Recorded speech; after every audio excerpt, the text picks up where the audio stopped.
Hello hi welcome back to my channel. ಎಲ್ಲರೂ ಹೇಗಿದ್ದೀರಾ? I hope ಎಲ್ಲರೂ ಚೆನ್ನಾಗಿದ್ದೀರಾ ಅಂತ ಭಾವಿಸ್ತಿದ್ದೀನಿ. It's Tuesday vlog. ಮಂಡೇ ನಾನು ವ್ಲಾಗನ್ನು ಮಾಡಿಲ್ಲ, ಯಾಕಂದರೆ ಸಂಡೇ ಕಿಚನ್ ಕ್ಲೀನ್ ಮಾಡಿದೆ ಅಲ್ವಾ, ಹಾಗಾಗಿ ಸ್ವಲ್ಪ ಹುಷಾರಿಲ್ದಂಗೆ ಆಗಿತ್ತು. ಮಂಡೇ ಫುಲ್ ನಾನು ರೆಸ್ಟ್ ಮಾಡಿದೆ ಅಂದರೆ ಮನೆ ಕೆಲಸ ಆ್ಯಸ್ ಯೂಶ್ವಲ್ ಡೈಲಿ ಇರೋ ಥರನೇ ಪಾತ್ರೆ ತೊಳೆಯೋದು, ಅಡುಗೆ ಮಾಡೋದು, ಲಕ್ಕಿನ ನೋಡ್ಕೊಳ್ಳೋದು, ತಿನ್ನಿಸೋದು, ಇದೆಲ್ಲ ಇದ್ದೇ ಇರುತ್ತೆ. ಬಟ್ ವಿಡಿಯೋ ಮಾತ್ರ ಶೂಟ್ ಮಾಡಲಿಲ್ಲ ಅಷ್ಟೇ. ವಿಡಿಯೋ ಶೂಟ್ ಮಾಡಲಿಲ್ಲ ಮತ್ತು ಎಡಿಟಿಂಗ್ ಅದೆಲ್ಲ ಕೆಲಸ ಇರಲಿಲ್ಲ. ಹಾಗಾಗಿ ಸೋಮವಾರ ಸ್ವಲ್ಪ ರೆಸ್ಟ್ ಮಾಡಿದೆ.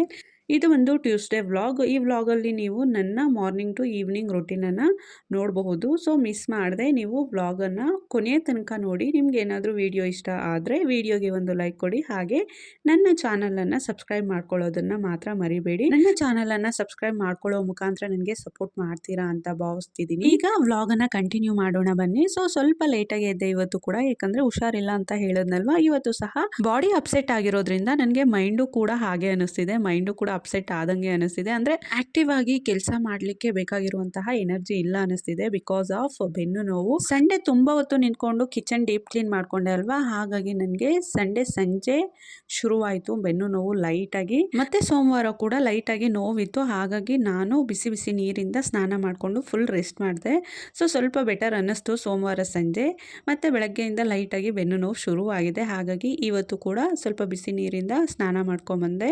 ನನಗೆ ಯಾವಾಗಲೇ ಆಗಲಿ ಈ ಕೈಕಾಲು ನೋವು, ಸೊಂಟ ನೋವು, ಬೆನ್ನು ನೋವು ಬಂದಾಗ ಬಿಸಿ ನೀರಿಂದ ಸ್ನಾನ ಮಾಡಿಕೊಂಡ್ರೆ ಸ್ವಲ್ಪ ರಿಲೀಫ್ ಅನಿಸುತ್ತೆ. ಕೆಲವೊಮ್ಮೆ ಜ್ವರ ಬಂದಾಗ ಮತ್ತು ಕೋಲ್ಡ್ ಆದಾಗಲೂ ಕೂಡ ಮೈಕೈ ಎಲ್ಲ ನೋವು ಬರುತ್ತಲ್ವ, ಆ ಟೈಮಲ್ಲೂ ಅಷ್ಟೇ ನನಗೆ ಬಿಸಿ ನೀರಿಂದ ಸ್ನಾನ ಮಾಡಿಕೊಂಡ್ರೆ ಒಂದು ಸ್ವಲ್ಪ ರಿಲೀಫ್ ಅನಿಸುತ್ತೆ. ಎಷ್ಟೇ ಜ್ವರ ಇದ್ದರೂ ಕೂಡ ನನಗೆ ಕೈಕಾಲು ನೋವು ಬಂದಾಗ ಬಿಸಿ ನೀರಿಂದ ಸ್ನಾನ ಮಾಡ್ಕೊಂಡ್ಬಿಡ್ತೀನಿ. ಅದರಿಂದನೇ ನನಗೆ ಜ್ವರ ಎಲ್ಲ ವಾಪಸ್ ಹೋಗುತ್ತೆ ಗೊತ್ತಾ. ಸೊ ಕೆಲವೊಬ್ರು ಏನಂದರೆ ಜ್ವರ ಎಲ್ಲ ಬಂದಾಗ ಸ್ನಾನ ಮಾಡಿಸೋದಿಲ್ಲ. ಈವನ್ ನಾನು ಕೂಡ ನನ್ನ ಮಕ್ಕಳಿಗೆ ಮಾಡಿಸೋದಿಲ್ಲ. ಜ್ವರ ಕೋಲ್ಡ್ ಎಲ್ಲ ಆದಾಗ 1 ಡೇ 2 ಡೇಸ್ ಆ ರೀತಿ ಬಿಟ್ಟು ನಂತರ ಸ್ನಾನ ಮಾಡಿಸ್ತೀನಿ. ಬಟ್ ನಾನು ಮಾತ್ರ ಯಾವಾಗಲೇ ಹುಷಾರು ತಪ್ಪಲಿ ಫಸ್ಟ್ ನಾನು ಬಿಸಿ ನೀರಿಂದ ಸ್ನಾನ ಮಾಡ್ಕೊಂಡ್ಬಿಡ್ತೀನಿ. ಇದರಿಂದ ನಂಗೆ ಒಂದು ಸ್ವಲ್ಪ ರಿಲೀಫ್ ಅನಿಸುತ್ತೆ. ಸೊ ಎದ್ದು ಕೆಲಸ ಮಾಡ್ಕೊಳ್ತೀನಿ. ಎದ್ದೇಳಲೇಬೇಕು, ಯಾಕಂದರೆ ಲಕ್ಕಿ ಇದ್ದಾನೆ ಮೇನು. ಆಯುಷು ನಮ್ಮ ಯಜಮಾನ್ರಂದ್ರೆ ಪರವಾಗಿಲ್ಲ, ಅವ್ರ ಕೆಲಸ ಅವ್ರು ಮಾಡ್ಕೊಳ್ತಾರೆ. ಬಟ್ ಲಕ್ಕಿ ನನ್ನ ಮೇಲೇ ಡಿಪೆಂಡ್ ಆಗಿರೋದ್ರಿಂದ ಎಷ್ಟೇ ಹುಷಾರು ತಪ್ಪಿದ್ರು ಕೂಡ ನಾನು ಎದ್ದೇಳಲೇಬೇಕು. ಹಾಗಂತ ನಾನು ತೀರಾ ಮಲಗೋದು ಇಲ್ಲ. ಯಾವಾಗಲೇ ಹುಷಾರು ತಪ್ಪಲಿ ನಾನು ಟ್ಯಾಬ್ಲೆಟ್ ಹಾಕೊಂಡು 1 ಅವರ್ 2 ಅವರ್ಸು ನಿದ್ದೆ ಮಾಡಿ ಮತ್ತೆ ಸ್ವಲ್ಪ ಹುಷಾರಾಗ್ತಿದ್ದೀನಿ ಅನ್ನೋ ಫೀಲ್ ಬಂದರೆ ಸಾಕು, ಎದ್ದು ಕೆಲಸ ಮಾಡಿಕೊಂಡು ಆರಾಮಾಗಿ ಓಡಾಡ್ಕೊಂಡಿರ್ತೀನಿ. ಇವತ್ತು ಕೂಡ ಲೈಟಾಗಿ ಬೆನ್ನು ನೋವಿತ್ತು. ಬಿಸಿ ನೀರಿಂದ ಸ್ನಾನ ಮಾಡ್ಕೊಂಡು ಬಂದಮೇಲೆ ಸ್ವಲ್ಪ ಬೆಟರ್ ಫೀಲ್ ಆಗ್ತಿದೆ. ಇನ್ನೊಂದೇನೆಂದರೆ ಆಯುಷು ಕೂಡ ಇವತ್ತು ಮನೇಲಿದ್ದಾನೆ. ಆಯುಷ್ ಇವತ್ತು ಮನೇಲಿ ಇರೋದಾಗಿರಲಿ, ಅವ್ನ ಶರ್ಟ್ನ ತೆಗೆದು ಲಕ್ಕಿಗೆ ಹಾಕಿ ಎಷ್ಟೊಂದು ಹಿಂಸೆ ಮಾಡ್ತಿದ್ದಾನೆ ನೋಡಿ. ಲಕ್ಕಿಗೆ ಏನು ಗೊತ್ತಾ, ಬಟ್ಟೆ ಬಿಚ್ಚಿದ್ರೆ ಮತ್ತೆ ಬಟ್ಟೆ ಹಾಕಬಾರ್ದು ಗೊತ್ತಾ, ಅವ್ನಿಗೆ ಹಿಂಸೆ ಅನಿಸುತ್ತೆ. ಸೊ ಶರ್ಟ್ ಹಾಕ್ಸ್ಕೊಳ್ಳೋ ತನಕ ಸುಮ್ಮನೆ ಇದ್ದ. ಈಗ ಚಡ್ಡಿ ಹಾಕ್ಸ್ಕೊಳ್ಳಿಕ್ಕೆ ಎಷ್ಟೊಂದು ಜೋರಾಗಿ ಅಳ್ತಿದ್ದಾನೆ, ಕೇಳಿಸ್ಕೊಳ್ಳಿ.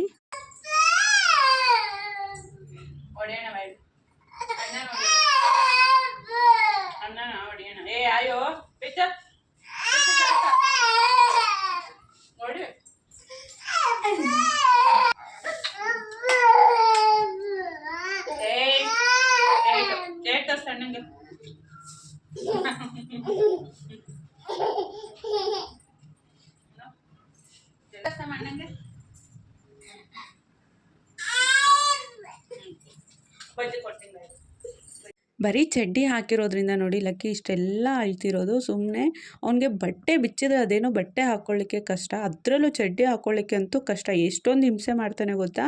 ಹಾಗೆ ಇವತ್ತು ಮಾರ್ನಿಂಗ್ ತಿಂಡಿಗೆ ಚಿತ್ರಾನ್ನ ಮಾಡಿದ್ದೆ. ಲಕ್ಕಿಗೆ ಆಗ್ಲೇ ನಾನು ಚಿತ್ರಾನ್ನನೇ ತಿನ್ನಿಸ್ದೆ. ಹಾಗೆ ಆಯುಷು ಕೂಡ ಆಗ್ಲೇ ತಿಂಡಿ ತಿನ್ಕೊಂಡ. ಈಗ ನಾನು ಕೂಡ ತಿಂಡಿನ ತಿನ್ಕೊಳ್ತಿದ್ದೀನಿ. ನೆನ್ನೆದೊಂದು ಸ್ವಲ್ಪ ಬಜ್ಜಿ ಉಳ್ತಿತ್ತು. ನೆನ್ನೆ ಹೀರೆಕಾಯಿ ಬಜ್ಜಿ ಮತ್ತು ಆಲೂಗಡ್ಡೆ ಬಜ್ಜಿ ಹಾಕಿದ್ನಲ್ವ, ಅದೊಂದು ಸ್ವಲ್ಪ ಉಳಿದಿತ್ತು. ಅದನ್ನೇ ನೆಂಚ್ಕೊಳ್ಳೋಕೆ ಇಟ್ಕೊಂಡು ಚಿತ್ರಾನ್ನನ ತಿಂದೆ. ನಾರ್ಮಲ್ ಆಗಿ ನಾನು ಚಿತ್ರಾನ್ನ, ಪುಳಿಯೋಗರೆ, ಟೊಮೆಟೊ ಬಾತು ಇದನ್ನೆಲ್ಲ ಮಾಡಿದಾಗ ತಿನ್ನೋದಿಲ್ಲ. ನಾನೇನು ಮಾಡ್ತೀನಿ ಅಂದರೆ ರಾತ್ರಿದು ಸಾಂಬಾರು ಏನಾದರೂ ಉಳಿದಿದ್ರೆ ಹಾಗೆ ಫ್ರಿಜ್ಜಲ್ಲಿ ಎತ್ತಿಟ್ಕೊಂಡಿರ್ತೀನಿ. ಸೊ ಅದನ್ನೇ ಬಿಸಿ ಮಾಡಿಕೊಂಡು ವೈಟ್ ರೈಸ್ಗೆ ಹಾಕ್ಕೊಂಡು ತಿಂತೀನಿ. ಸೊ ಸಾಂಬಾರು ಏನಾದರೂ ಇಲ್ಲ ಅಂದರೆ ಕೈಗೊಜ್ಜೋ ಹಸಿ ಖಾರನೋ ಮಾಡಿಕೊಂಡು ಊಟ ಮಾಡ್ತೀನಿ. ಬಟ್ ಈ ಚಿತ್ರಾನ್ನ, ಪುಳಿಯೋಗರೆ ಎಲ್ಲ ನನಗೆ ಅಷ್ಟಾಗಿ ಇಷ್ಟ ಆಗೋದಿಲ್ಲ. ಸೊ ದಟ್ ನಾನು ಕೂಡ ತಿನ್ನೋದಿಲ್ಲ. ಬಟ್ ಇವತ್ತು ಸ್ವಲ್ಪ ಬೆನ್ನು ನೋವಿತ್ತಂತ ಹೇಳಿದ್ನಲ್ವ, ಸೊ ಬೇರೆ ಮಾಡ್ಕೊಳ್ಳಿಕ್ಕೆ ಸ್ವಲ್ಪ ಕಷ್ಟ ಅನ್ನಿಸ್ತು. ಹಾಗಾಗಿ ಚಿತ್ರಾನ್ನನೇ ತಿನ್ಕೊಂಡೆ. ನೆಂಚ್ಕೊಳ್ಳಿಕ್ಕೆ ಹೇಗಿದ್ರು ಬಜ್ಜಿ ಇತ್ತಲ್ವ, ಹಾಗಾಗಿ ಅದನ್ನೇ ಊಟ ಮಾಡಿಕೊಂಡೆ. ಹಾಗೆ ಒಂದು ರೌಂಡು ಬಟ್ಟೆನೂ ಕೂಡ ವಾಷಿಂಗ್ ಮಿಷಿನ್ಗೆ ಹಾಕಿದೆ. ಅದು ಕೂಡ ವಾಶ್ ಆಗಿ ಡ್ರೈ ಆಗಿತ್ತು. ಈಗ ಒಣಗಲಿಕ್ಕೆ ಹಾಕ್ತಿದ್ದೀನಿ. 2 ಪುಟ್ ಬೆಕ್ಕು ಮನೆ ಹತ್ರ ಬರ್ತಿದೆ. ಅದನ್ನು ನೋಡಿಕೊಂಡು ಲಕ್ಕಿ ಆಟಾಡ್ಸ್ಕೊಂಡಿರ್ತಾನೆ ಅಂತ ಹೇಳಿದ್ನಲ್ವ ಮೊನ್ನೆ ವಿಡಿಯೋದಲ್ಲಿ. ಸೊ ಆ 2 ಪುಟಾಣಿ ಬೆಕ್ಕು ನೋಡಿ ಒಂದು 3 ಡೇಸಿಂದ ಮನೆ ಮೇಲೆ ಜಾಗ ಮಾಡ್ಕೊಂಬಿಟ್ಟಿದ್ದಾವೆ. ಇಲ್ಲಿ ಯಾರೂ ಇಲ್ಲ ಅಂದರೆ ಆಟಾಡ್ಕೊಂಡಿರ್ತವೆ ಮನೆ ಮೇಲೆಲ್ಲ. ಸೊ ನಾವೇನಾದರೂ ಮೇಲಕ್ಕೆ ಏನಾದರೂ ಬಂದರೆ ಹೋಗಿ ಆ ಪೇಪರ್ ಹಿಂದೆ ಬಚ್ಚಿಟ್ಕೊಳ್ತವೆ. ಇವೆರಡು ಮನೆ ಮೇಲೆ ಇರೋದ್ರಿಂದ ಕೋತಿಗಳ ಕಾಟನೂ ಜಾಸ್ತಿ ಆಗಿದೆ ನಮಗಂತೂ. ಈ ಬೆಕ್ಕುಗಳನ್ನು ಆಟ ಆಡಿಸ್ಲಿಕ್ಕೇನೆ ಈ ಪುಟ್ಟ ಪುಟ್ಟ ಕೋತಿಗಳು ಬಂದು ಮನೆ ಮೇಲೇನೆ ಇರ್ತವೆ. ಸೊ ಇನ್ನೊಂದೇನಂದರೆ ನಾನು ಬಟ್ಟೆ ಜಾಸ್ತಿ ಒಗ್ದಿದ್ರೆ ಕೆಳಗಡೆ ಎಲ್ಲ ಒಣಗಲಿಕ್ಕೆ ಹಾಕ್ತೀನಿ. ಸೊ ಬೆಕ್ಕುಗಳೇನಾದರೂ ಮೇಲೆ ಇದ್ದರೆ ಅದ್ರ ಮೇಲೆ ಎಲ್ಲ ಓಡಾಡುತ್ತವೆ ಮತ್ತು ಸುಸು ಎಲ್ಲ ಮಾಡಿಬಿಟ್ರೆ ತುಂಬ ಕೆಟ್ಟ ಸ್ಮೆಲ್ಲು. ಸೊ ಅದೇನಾದರೂ ಸುಸು ಮಾಡಿದ್ರೆ ಹಾಗಾಗಿ ನಾನಿಲ್ಲಿ ಆಯುಷ್ಗೆ ಹೇಳ್ತಿದ್ದೀನಿ ಬೆಕ್ಕು ಮರಿಗಳನ್ನು ಎರಡನ್ನೂ ಕೂಡ ಆಚೆ ತೆಗಿಲಿಕ್ಕೆ ಕೆಳಗಡೆ ತೊಗೊಂಡೋಗ್ಬಿಡೋಣ ಅಂತ ಹೇಳಿ. ಅವ್ನು ಹುಡುಕ್ತಿದ್ದಾನೆ ಬಟ್ ಸಿಗ್ತಿಲ್ಲ. ಇನ್ನೊಂದು ಪಾಯಿಂಟ್ ಏನು ಗೊತ್ತಾ, ನನಗೂ ಅಷ್ಟೇ ಆಯುಷ್ಗೂ ಅಷ್ಟೇ ಇಬ್ರಿಗೂ ಕೂಡ ಬೆಕ್ಮರಿನ ಕೈಲಿ ಹಿಡಿಲಿಕ್ಕೆ ತುಂಬಾ ಭಯ. ಸೊ ನೋಡ್ತಿದ್ದೀವಿ ಆಚೆ ಬಂದರೆ ಸುಮ್ಮನೆ ಕೋಲಲ್ಲಿ ಹಾಗೆ ಕದಲಿಸ್ಕೊಂಡು ಕೆಳಗಡೆ ತನಕ ಹೋಗೋಣ ಅಂತ ಹೇಳಿ. ಬಟ್ ಅವು ಸಿಗ್ತಾನೆ ಇಲ್ಲ, ಒಳಗಡೆ ಹೋಗಿ ತೂರ್ಕೊತಿದ್ದಾವೆ. ಸೊ ಕೈಲಿ ಹಿಡಿದು ತೆಗಿಬೇಕು, ಬಟ್ ಇಬ್ರಿಗೂ ಕೂಡ ಭಯ ನಮಗೆ ತೆಗಿಲಿಕ್ಕೆ. ನನಗಂತೂ ಚಿಕ್ಕ ವಯಸ್ಸಿಂದಲೂ ಅಷ್ಟೇ ನಾಯಿ ಮರಿನೇ ಆಗಿರಲಿ ಬೆಕ್ಮರಿನೇ ಆಗಿರಲಿ ಮುಟ್ಲಿಕ್ಕೆ ಭಯ ಪರ್ಚುತ್ತೆ ಅನ್ನೋ ಒಂದೇ ಒಂದು ಕಾರಣದಿಂದ. ಸೊ ನಾನಂತೂ ಮುಟ್ಟೋದೇ ಇಲ್ಲ. ತುಂಬ ಹೊತ್ತು ಏನೇನೋ ಸರ್ಕಸ್ ಮಾಡಿದ್ವಿ ಬಟ್ ಆಚೆನೇ ಬರಲಿಲ್ಲ ಗೊತ್ತಾ. ನಮ್ಮನ್ನು ನೋಡಿ ಪಾಪ ಅಲ್ಲಿ ಪೇಂಟ್ ಬಾಕ್ಸು ಎಲ್ಲ ಇಟ್ಟಿದ್ದೀವಿ, ಮನೆ ಐಟಮ್ಸ್ ಎಲ್ಲ ಒಂದು ಸ್ವಲ್ಪ ಉಳಿದಿತ್ತಲ್ವ, ಈ ಎಲೆಕ್ಟ್ರಿಕ್ ಐಟಮ್ಸು ಪೇಂಟ್ ಐಟಮ್ಸು ಅದನ್ನೆಲ್ಲ ನಾವು ಬಾಕ್ಸಲ್ಲೇ ಹಾಕಿ ಇಟ್ಟಿದ್ದೀವಿ. ಆ ಬಾಕ್ಸ್ ಮಧ್ಯದಲ್ಲಿ ಹೋಗಿ ಬಚ್ಚಿಟ್ಕೊಂಡಿದ್ದಾವೆ. ಹೋಗ್ಲಿ ಪಾಪ ಅಂತ ಹೇಳಿ ನಾನು ಒಣಗ್ಲಿಕ್ಕೆ ಕೆಳಗಡೆ ಬಟ್ಟೆ ಹಾಕಿದ್ನಲ್ವ ಅದನ್ನೆಲ್ಲ ಮತ್ತೆ ಕಂಬಿ ಮೇಲೆ ಒಂದ್ರ ಮೇಲೆ ಒಂದು ಬಟ್ಟೆಯನ್ನು ಹಾಕಿ ವಾಪಸ್ ಆದ್ವಿ. ಇನ್ನೊಂದು ಅವು ತೀರಾ ಪುಟ್ಟು ಮರಿಗಳು. ಸೊ ನಮ್ಮನ್ನು ನೋಡಿದ ತಕ್ಷಣನೇ ಪಾಪ ತುಂಬಾ ಭಯ ಪಟ್ಕೊಂಡಿದ್ವು. ಅದರಲ್ಲಿ ನಾವು ಕೋಲ್ ಎತ್ಕೊಂಡು ಹಿಂಗೆಲ್ಲ ಹೊರಗಡೆ ಬರಲಿ ಅಂತ ಹೇಳಿ ಆ ಕಡೆ ಈ ಕಡೆ ಎಲ್ಲ ಕೋಲಲ್ಲಿ ಟಚ್ ಮಾಡ್ತಿದ್ವಾ. ಅದನ್ನು ನೋಡಿ ಎಷ್ಟೊಂದು ಭಯ ಪಟ್ಟಿದ್ವು ಗೊತ್ತಾ. ಸೊ ಅದನ್ನು ನೋಡಿನೇ ನನಗೊಂಥರ ಅನ್ನಿಸ್ಬಿಡ್ತು ನಿಜವಾಗ್ಲೂ. ಹಾಗಾಗಿ ನಾವು ವಾಪಸ್ ಆದ್ವಿ, ಇದ್ರೇ ಇರಲಿ ಅಂತ ಹೇಳಿ. ಹಾಗೆ ನಾನು ಕೂಡ ಬೆಳಗ್ಗೆ ಸ್ನಾನ ಮಾಡ್ಕೊಂಡಿದ್ದೆ, ಲಕ್ಕಿನೂ ಕೂಡ ಬೆಳಗ್ಗೆನೆ ಸ್ನಾನ ಮಾಡ್ಕೊಂಡಿದ್ದ. ಮನೆ ಕೆಲಸನೆಲ್ಲ ಮುಗಿಸ್ಕೊಂಡು ನಾನು ಲಕ್ಕಿ ಚೆನ್ನಾಗಿ ನಿದ್ದೆ ಮಾಡಿ ಎದ್ವಿ. ಈಗ ಸ್ವಲ್ಪ ಬಿಸಿಲು ಕಾಯಿಸೋಣ ಅಂತ ಹೇಳಿ ಬಿಸಿಲಲ್ಲಿ ಕೂತಿದ್ದೀನಿ. ಅಂದಾಗೆ ಇವತ್ತು ಆಯುಷು ಕೂಡ ಸ್ಕೂಲ್ಗೆ ಹೋಗಿಲ್ಲ. ಯಾಕೆ ಅಂದರೆ ಅವನಿಗೆ ಉಳುಕಲ್ಲಿದೆ. ಸೊ ಅಲ್ಲೂ ನೋವು ಅಂತ ನೈಟ್ ಎಲ್ಲ ನಿದ್ದೆನೇ ಮಾಡಲಿಲ್ಲ. ಹಾಗಾಗಿ ಇವತ್ತು ರಜಾ ಹಾಕ್ಸಿದ್ವಿ. ಹಾಗೆ ಮೀಶೋದಲ್ಲಿ ನಾನು ರೋಪ್ ಲೈಟ್ನ ಒಂದು ಆರ್ಡರ್ ಮಾಡಿದ್ದೆ. ಆ್ಯಕ್ಚುಲಿ ನಾನು 2 ವೀಕ್ಸ್ ಹಿಂದೆನೇ ರೋಪ್ ಲೈಟ್ನ ಆರ್ಡರ್ ಮಾಡಿ ತರಿಸಿದ್ದೆ. ಆಗ ಬಂದಿತ್ತು ರೋಪ್ ಲೈಟು ಡ್ಯಾಮೇಜ್ ಆಗಿತ್ತು. ಹಾಗಾಗಿ ನಾನು ಎಕ್ಸ್ಚೇಂಜ್ಗೆ ವಾಪಸ್ ಹಾಕಿದೆ. ಸೊ ಇವತ್ತು ಬಂದಿದೆ, ಅದನ್ನೇ ಚೆಕ್ ಮಾಡ್ತಿದ್ದೀವಿ. ಆ್ಯಕ್ಚುಲಿ ಈ ರೋಪ್ ಲೈಟ್ನ ನಾನು ಕಿಚನ್ಗೆ ಹಾಕೋಣ ಅಂತ ಹೇಳಿನೇ ತರಿಸಿರೋದು. ಜಸ್ಟ್ ಈಗ ಕ್ವಾಲಿಟಿ ಚೆಕ್ ಮಾಡಲಿಕ್ಕೆ ಮತ್ತು ಲೈಟ್ಸ್ ಎಲ್ಲ ಹೇಗಿದೆ ಅಂತ ನೋಡಲಿಕ್ಕೆ ನಾನು ಅಲ್ಲೇ ಹ್ಯಾಂಗ್ ಮಾಡಿ ನೋಡ್ತಿದ್ದೀನಿ. ಸೊ ಅದೇನಾದರೂ ಕ್ವಾಲಿಟಿ ಚೆನ್ನಾಗಿದೆ ಅನಿಸಿದ್ರೆ ನಾನು ಎಲ್ಲಾದರೂ ಪ್ಲೇಸ್ಮೆಂಟ್ ಮಾಡ್ಕೊಬೇಕು ನೋಡಿಕೊಂಡು. ನೋಡಿ ಈಗ ರೋಪ್ ಲೈಟ್ನ ಆನ್ ಮಾಡಿದ್ದೀನಿ. ಎಷ್ಟೊಂದು ಬೆಳಕಿದೆ ಅಲ್ವಾ, ಚೆನ್ನಾಗಿ ಕಾಣಿಸ್ತಿದೆ. ಬಟ್ ನೀಟಾಗಿ ಅದನ್ನು ಪ್ಲೇಸ್ಮೆಂಟ್ ಮಾಡಬೇಕು. ಇನ್ನೂ ಒಂದು ಸ್ವಲ್ಪ ದಿನ ಆಗುತ್ತೆ ಅದು ಪ್ಲೇಸ್ಮೆಂಟ್ ಮಾಡಲಿಕ್ಕೆ. ಯಾಕಂದರೆ ನಾನು ಮಾಡ್ಲಿಕ್ಕೆ ಆಗೋದಿಲ್ಲ, ನಮ್ಮ ಯಜಮಾನ್ ಮಾಡಿಕೊಡ್ಬೇಕು. ನಾರ್ಮಲಾಗಿ ಕಿಚನ್ನಲ್ಲಿ ಈ ರೋಪ್ ಲೈಟ್ ಹಾಕಿರೋದ್ರಿಂದ ಎಷ್ಟೊಂದು ಬೆಳಕಿದೆ ಗೊತ್ತಾ. ಬಟ್ ವಿಡಿಯೋದಲ್ಲಿ ಏನೋ ಗೊತ್ತಿಲ್ಲ, ಕತ್ತಲು ಥರ ಕಾಣಿಸ್ತಿದೆ. ನೋಡೋಣ ಇನ್ನೊಂದಷ್ಟು ವೀಡಿಯೋಸ್ ಮಾಡಿ ಹೇಗೆ ಕಾಣಿಸುತ್ತೆ ಅನ್ನೋದು ನೋಡಿ ಆಮೇಲೆ ನಮಗೊಂದು ಐಡಿಯಾ ಸಿಗುತ್ತೆ ಎಲ್ಲಿ ಹಾಕಿದ್ರೆ ಬೆಟರ್ ಆಗಿರುತ್ತೆ ಅನ್ನೋದು. ಹಾಗೆ ಆಯುಷು ಮ್ಯಾಗಿ ಪ್ಯಾಕೆಟನ್ನು ತೊಗೊಂಬಂದಿದ್ದಾನೆ, ಮ್ಯಾಗಿ ಮಾಡಿಕೊಡ್ಬೇಕಂತೆ. ಅವನೇನಾದರೂ ಮನೇಲಿದ್ದರೆ ಏನಾದರೂ ಒಂದು ಕೇಳ್ತಿರ್ತಾನೆ. ಸೊ ಬಟ್ ಪರವಾಗಿಲ್ಲ, ಇವತ್ತು ಮ್ಯಾಗಿ ತಾನೇ ಒಂದು 5 ನಿಮಿಷದಲ್ಲಿ ಮಾಡಿಕೊಡ್ಬೋದು. ಆಲ್ಮೋಸ್ಟು ನಾನು ಮ್ಯಾಗಿನ ಮೊಟ್ಟೆ ಹಾಕಿ ಮಾಡಿಕೊಡ್ತೀನಿ, ತುಂಬಾ ಚೆಂದ ಇರುತ್ತೆ. ಬಟ್ ಈಗ ಶ್ರಾವಣ ಅಲ್ವಾ, ಹಾಗಾಗಿ ಮೊಟ್ಟೆ ಏನೂ ಹಾಕ್ತಿಲ್ಲ. ಸ್ವಲ್ಪ ನಾನು ಬಾಣಲೆಗೆ ಎಣ್ಣೆನ ಹಾಕ್ಕೊಂಡು ಎಣ್ಣೆ ಬಿಸಿ ಆದಮೇಲೆ ಸಾಸಿವೆ ಕರಿಬೇವು ಮತ್ತು ಅರಿಶಿನವನ್ನು ಹಾಕ್ಕೊಳ್ತೀನಿ. ಅರಿಶಿನ ಹಾಕೊಳ್ಳೋದ್ರಿಂದ ಮ್ಯಾಗಿ ಕಲರು ತುಂಬಾ ಚೆಂದ ಬಂದಿರುತ್ತೆ. ಈ 3 ಇಂಗ್ರೀಡಿಯೆಂಟ್ಸ್ ಅಷ್ಟೇ ಹಾಕ್ಕೊಂಡು ಈಗ ನೀರನ್ನು ಹಾಕ್ಕೊಳ್ತಿದ್ದೀನಿ. ಈ ರೀತಿ ಮಾಡಿ ನೋಡಿ. ಸೊ ಹಾಕ್ಕೊಳ್ಳೋದೇನು ನಾವು ಎಣ್ಣೆ, ಸಾಸಿವೆ, ಕರಿಬೇವು ಮತ್ತು ಅರಿಶಿನ ಅಷ್ಟೇ. ಬಟ್ ಟೇಸ್ಟ್ ಅಂತೂ ತುಂಬಾ ಚೆಂದ ಇರುತ್ತೆ ಗೊತ್ತಾ. ಒಂದ್ಸಲ ಟ್ರೈ ಮಾಡಿ ನೀವು ಕೂಡ. ನೀರು ಕುದಿ ಬಂದಮೇಲೆ ನಾವು ಮ್ಯಾಗಿಯನ್ನು ಹಾಕ್ಕೊಂಡು ಒಂದು 70 to 80% ಚೆನ್ನಾಗಿ ಬೇಯಿಸ್ಕೊಬೇಕು. ಸೊ ನಂತರ ನಾನಿಲ್ಲಿ ಮ್ಯಾಗಿ ಪ್ಯಾಕೆಟಲ್ಲಿ ಮಸಾಲ ಪ್ಯಾಕೆಟನ್ನು ಕೊಟ್ಟಿರ್ತಾರಲ್ವ, ಆ ಮಸಾಲೆನೆಲ್ಲ ಹಾಕ್ಕೊಳ್ತಿದ್ದೀನಿ. ಸೊ ಮಸಾಲೆನೆಲ್ಲ ಹಾಕೊಂಡ್ಮೇಲೆ ಹಾಗೆ ಲೋ ಫ್ಲೇಮ್ನಲ್ಲೇ ಇಟ್ಟು ಬೇಯಿಸ್ಕೊಂಡ್ರೆ ಪರ್ಫೆಕ್ಟಾಗಿ ಮ್ಯಾಗಿ ಬೆಂದಿರುತ್ತೆ. ಹಾಗೆ ಮಸಾಲೆ ಕೂಡ ಮ್ಯಾಗಿಗೆ ಚೆನ್ನಾಗಿ ಹಿಡಿದಿರುತ್ತೆ. ಮ್ಯಾಗಿ ಕೂಡ ಪ್ರಿಪೇರ್ ಆಯಿತು. ಈಗ ಪ್ಲೇಟ್ಸ್ಗೆ ಹಾಕ್ಕೊಳ್ತಿದ್ದೀನಿ. ಸೊ ನಾನೇನು ತಿನ್ನೋದಿಲ್ಲ, ಒಂದು ಪ್ಲೇಟ್ಗೆ ನಾನು ಆಯುಷ್ಗೋಸ್ಕರ ಹಾಕ್ಕೊಳ್ತಿದ್ದೀನಿ, ಮತ್ತೊಂದು ಒಂದು ಸ್ವಲ್ಪ ಹಾಕ್ಕೊಳ್ತಿದ್ದೀನಿ ಮತ್ತೊಂದು ಪ್ಲೇಟ್ಗೆ. ಅದು ಲಕ್ಕಿಗೆ ತಿನ್ನಿಸೋಣ ಅಂತ ಹೇಳಿ ಫಸ್ಟ್ ಟೈಮ್ ಲಕ್ಕಿಗೂ ಕೂಡ ತಿನ್ನಿಸ್ತಿರೋದು. ಸೊ ನೋಡೋಣ ತಿಂತಾನೋ ಇಲ್ವೋ ನನಗೂ ಗೊತ್ತಿಲ್ಲ.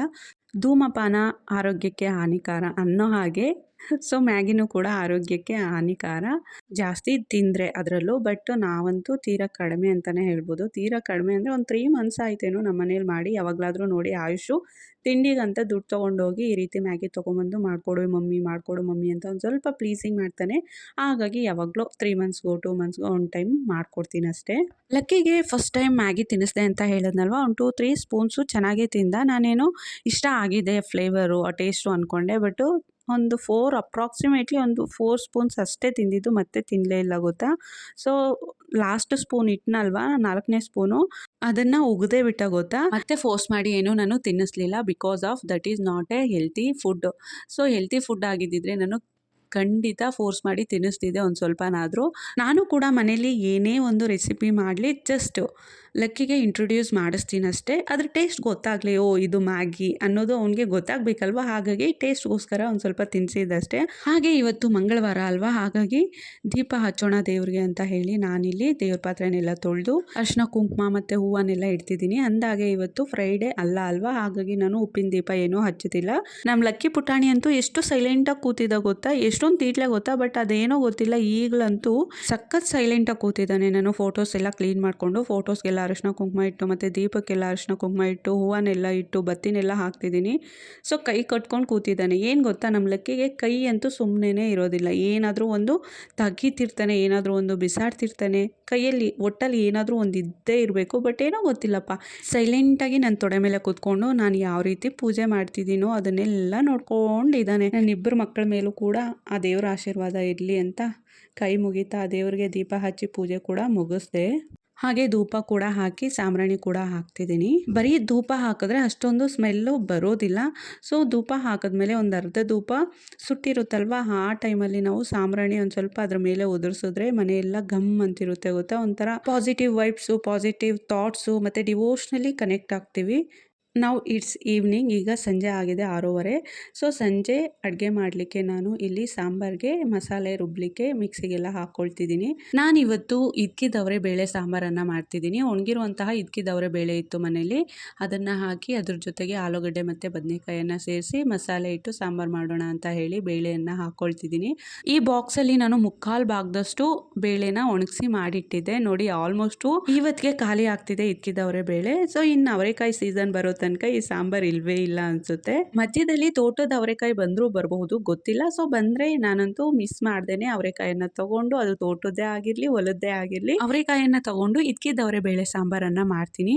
ನನ್ನ ಮೋಸ್ಟ್ ಫೇವ್ರೆಟ್ ಸಾಂಬಾರ್ಸಲ್ಲಿ ಈ ಸಾಂಬಾರು ಕೂಡ ಒಂದು. ಇದ್ಕಿದವರೆ ಬೇಳೆ ಸಾಂಬಾರನ್ನು ನಾನು ಇವತ್ತು ಕುಕ್ಕರಲ್ಲೇ ಮಾಡ್ತಿದ್ದೀನಿ.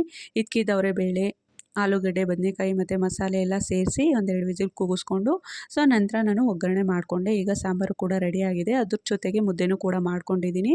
ಹಾಗೆ ಅಕ್ಕ ಊರಿಂದ ಟೊಮ್ಯಾಟೊ ಮತ್ತು ಒಂದು ಸ್ವಲ್ಪ ಹಾಗಲಕಾಯಿ ಹಾಗೆ ಕಾಶಿ ಸೊಪ್ಪು ಇದನ್ನು ಕಳಿಸಿದ್ದಾಳೆ, ಅದನ್ನೆಲ್ಲ ಎತ್ತಿಟ್ಕೊಳ್ತಿದ್ದೀನಿ. ಈ ಕಾಶಿ ಸೊಪ್ಪು ತಿನ್ನೋದ್ರಿಂದ ತುಂಬಾ ಹೆಲ್ತ್ಗೆ ಬೆನಿಫಿಟ್ಸ್ ಇದೆ. ಅದರಲ್ಲೂ ಶುಗರ್ಗಂತೂ, ನಿಮ್ಗೇನಾದರೂ ಈ ಕಾಶಿ ಸೊಪ್ಪು ಸಿಗೋದಾದರೆ ಮಿಸ್ ಮಾಡಿದೆ ನೀವು ಆಗಾಗ ಪಲ್ಯ ಮಾಡ್ಕೊಂಡು ತಿನ್ನಿ. ಸೊ ಶುಗರ್ ಬಂದಿರೋರೇ ತಿನ್ನಬೇಕು ಅಂತ ಏನೂ ಇಲ್ಲ, ಶುಗರ್ ಬರದೇ ಇದ್ದರೂ ಕೂಡ ತಿನ್ನಿ, ಯಾಕಂದರೆ ಹೆಲ್ತ್ಗೆ ತುಂಬಾ ಒಳ್ಳೆಯದು ಈ ಕಾಶಿ ಸೊಪ್ಪು. ಅಫ್ಕೋರ್ಸ್ ಕಾಶಿ ಸೊಪ್ಪಿನ ಜೊತೆಗೆ ಹಾಗಲಕಾಯಿ ಕೂಡ ತುಂಬಾ ಒಳ್ಳೆಯದು ಗೊತ್ತಾ ನಮ್ಮ ಹೆಲ್ತ್ಗೆ. ಹಾಗೆ ಟೊಮ್ಯಾಟೊ ಸೊಪ್ಪು ಎಲ್ಲನೂ ಕೂಡ ಎತ್ತಿಟ್ಕೊಂಡೆ. ಸೊ ಈಗ ತಟ್ಟೆಗೆ ಊಟವನ್ನು ಬಡಿಸ್ಕೊಳ್ತಿದ್ದೀನಿ. ಬಿಸಿ ಬಿಸಿ ಮುದ್ದೆ ಜೊತೆ ಇದ್ಕಿದವರೆ ಬೇಳೆ ಸಾರು ತುಂಬಾ ಚೆನ್ನಾಗಿತ್ತು. ಅದ್ರ ಜೊತೆ ಸ್ವಲ್ಪ ತುಪ್ಪನೂ ಕೂಡ ಹಾಕ್ಕೊಂಡಿದ್ದೆ. ಸೊ ಹಾಗೆ ಇದಿಷ್ಟು ಇವತ್ತಿನ ವ್ಲಾಗ್. ಐ ಹೋಪ್ ಎಲ್ಲರಿಗೂ ಸಹ ಈ ವ್ಲಾಗ್ ಇಷ್ಟ ಆಗಿರುತ್ತೆ ಅಂತ ಭಾವಿಸ್ತಿದ್ದೀನಿ. ಯಾರಿಗೆಲ್ಲ ಈ ವ್ಲಾಗ್ ಇಷ್ಟ ಆಗಿದೆಯೋ ಮಿಸ್ ಮಾಡದೆ ವಿಡಿಯೋಗೆ ಒಂದು ಲೈಕ್ ಕೊಡಿ. ಹಾಗೆ ನನ್ನ ಚಾನಲನ್ನು ಸಬ್ಸ್ಕ್ರೈಬ್ ಮಾಡ್ಕೊಳ್ಳಿ. ನನ್ನ ಚಾನಲನ್ನು ಸಬ್ಸ್ಕ್ರೈಬ್ ಮಾಡ್ಕೊಳ್ಳೋ ಮುಖಾಂತರ ನನಗೆ ಸಪೋರ್ಟ್ ಮಾಡ್ತೀರಾ ಅಂತ ಭಾವಿಸ್ತಾ ಎಲ್ಲರಿಗೂ ಕೂಡ ಥ್ಯಾಂಕ್ ಯು.